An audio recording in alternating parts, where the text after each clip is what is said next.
Bertemu kembali, sekarang kita ingin bincangkan berkenaan dengan pendapatan boleh guna dalam Belanjawan 2021 bersama dengan Profesor Madya Dr. Ahmad Razman Abdul Latif, Pensyarah Keadaan Putra Business School UPM. Prof, mungkin Prof boleh berikan reaksi awal Prof kepada belanjawan yang disifatkan penting dalam membantu rakyat ketika ini, terutama dengan PKPB yang dilakukan di serata Malaysia. Selain beberapa negeri, adakah belanjawan ini cukup kukuh untuk bantu negara dan juga rakyat terutamanya?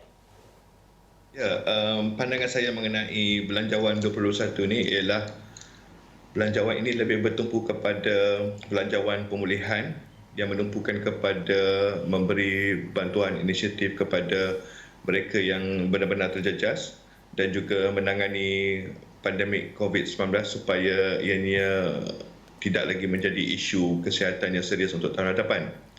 Walaupun ramai yang memberi komen bahawa tidak banyak inisiatif untuk menjana ekonomi untuk mencatat pertumbuhan lebih positif untuk tahun hadapan, namun saya melihat keutamaan adalah lebih kepada menangani isu kesihatan dan membantu golongan yang benar-benar terjejas, dan masih lagi ada ruang untuk kerajaan untuk mengukuhkan belanjawan susulan ataupun pakej rancangan fiskal untuk tahun hadapan. Dan juga yang lebih penting, di dalam rancangan Malaysia ke-12 yang akan diumumkan tahun depan, mungkin akan lebih jelas bagaimana kita mahu melonjakkan kembali ekonomi Malaysia. Bagaimana Prof lihat kenyataan daripada Ketua Pembangkang semalam berkenaan unjuran pendapatan dan juga pertumbuhan 2021, kerana kita tahu antara perkara yang diinginkan oleh rakyat adalah moratorium automatik dan juga pengeluaran KWSP dengan jumlah yang besar. Bagaimana Prof melihat kenyataan tersebut dalam konteks apa yang boleh dibantu pada rakyat? Ya, kalau kita lihat unjuran pendapatan pertumbuhan untuk 2021, sebenarnya apa yang kerajaan unjuk itu kan berdasarkan indikator ekonomi yang diperolehi untuk tahun ini, terutamanya pada suku tahun kedua dan suku tahun ketiga. Dan memang kita lihat sudah ada tanda-tanda peningkatan positif dari segi data ekonomi seperti kadar pengangguran makin berkurangan, ekspor bertambah, mencatatkan lebihan kos masa bagi dagangan negara kita. Dan ini menyebabkan kerajaan menganjurkan bahawa pertumbuhan ataupun peningkatan pendapatan hasil akan meningkat, terutamanya daripada hasil cukai, daripada cukai korporat, cukai pendapatan petroleum dan cukai pendapatan individu.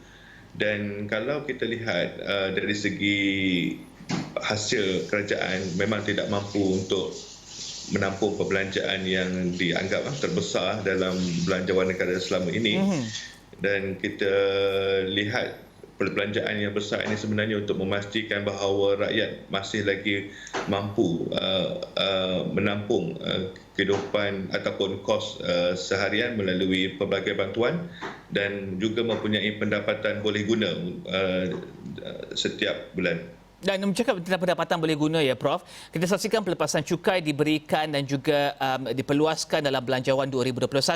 Dalam masa yang sama ada bantuan BPR diberikan kepada kumpulan yang berpendapatan rendah dan memerlukan. Namun adakah semua ini secara langsung dan cepat berikan pendapatan boleh guna kepada rakyat pada tahun 2021? Ya, apabila saya melihat bantuan prihatin rakyat, ianya bersifat one-off ataupun sekali saja, dan ianya lebih ke sekarang ini tertumpu kepada golongan tertentu, kita lihat bahawa had pendapatan M40 pun dikurangkan kepada RM5,000, had umur belia diturunkan kepada umur 20, 21, dan juga bantuan juga berdasarkan kepada bilangan anak. Jadi ia lebih kepada golongan yang benar-benar terjejas, dan disebabkan ini pemberian one-off, maka ia memang tidak cukup untuk menampung terutamanya perbelanjaan bulanan. Jadi apa yang selain yang boleh didapat oleh rakyat ialah lebih kepada caruman KWSP yang pekerja dikurangkan kepada 9% itu, dan juga jika masih lagi yang ada terjejas dari segi pengurangan gaji ataupun masih lagi tak mendapat pekerjaan, untuk mendapatkan bantuan lanjutan moratorium. Dan juga kalau kita lihat masih lagi ada beberapa inisiatif oleh kerajaan untuk membantukan mereka masih lagi menampung pendapatan bulanan, tetapi apa yang saya lihat golongan M40 yang tidak lagi mendapat bantuan seperti Perhati Rakyat ini dan juga moratorium, mereka sekarang ini lebih bergantung kepada pengurangan caruman KDSP itu. Hmm. Dan kadar inflasi perlu dijangka kembali atau diunjurkan pada kadar 2.5%, kadar pengangguran diunjur susut kepada 3.5% pada 2021. 2.5% itu tinggi, Prof. Dan ketika ini adalah sekitar 1.3, 1.4%. Bagaimana ini nak dicapai dengan keadaan pengangguran semasa dan juga keyakinan pengguna semasa? Adakah pengguna akan yakin untuk berbelanja, bergerak ke hadapan melihat kepada belanjawan 2021 dan juga apa yang telah dikomunikasikan ketika ini? Ya, apabila kita melihat inflasi, terutamanya Consumer Price Index dengan lebih teliti, kenapa ia hanya 1.4%? Disebabkan penurunan harga yang drastik berkaitan dengan kos pengangkutan dan juga apa-apa kos yang melibatkan minyak dan gas. Jadi sebab kita tahu harga minyak gas memang rendah, dan kita tahu disebabkan PKPB ini pengangkutan ataupun perjalanan itu agak terhad, dan oleh itu juga saya melihat satu lagi indikator ialah dari segi pembelian pakaian. Maknanya rakyat sekarang lebih hanya membeli barangan yang asas saja seperti makanan dan barang-barang yang mungkin tidak perlu masa sekarang, mungkin mereka tak membeli. Jadi ini menyebabkan kalau kita lihat harga makanan dengan minuman masih lagi meningkat, tetapi harga barangan yang bukan asas itu mengalami penurunan. Itu menunjukkan bahawa memang keyakinan pembeli masih lagi belum pulih kerana mereka hanya membeli barang yang perlu. Tetapi saya lihat ini juga satu perkara yang kita beri perhatian, sebab kalau harga barang asas seperti makanan, minuman meningkat, malah kalau kita tengok CPI untuk harga makanan sebenarnya telah meningkat 35% sejak 2010.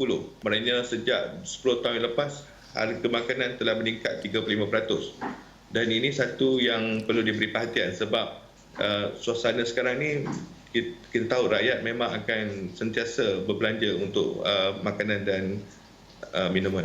Dan terakhir sekali, Prof, ya, saya tahu ini adalah perkara yang diutarakan oleh kumpulan pembangkang dan juga dan disebut oleh Datuk Seri Anwar Ibrahim semalam bahawa perkara utama KWSP, pengeluaran KWSP yang lebih tinggi, lebih daripada RM500 sebulan yang diinginkan untuk akaun satu. Dalam masa yang sama juga ramai pihak menyatakan moratorium perlu untuk bukan sahaja membantu pengguna, malah PKS yang bergantung kepada perbelanjaan pengguna.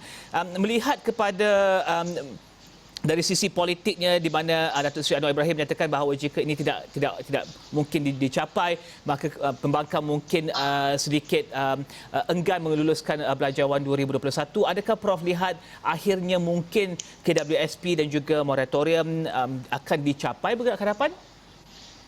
Ya, saya juga berharap agar kerajaan menimbang untuk pertama meluaskan kemudahan lanjutan moratorium kepada PKS. Sebab kalau kita lihat dalam belanjawan 21 ni dia tertumpu kepadanya B40 dan juga mikro, perusahaan mikro.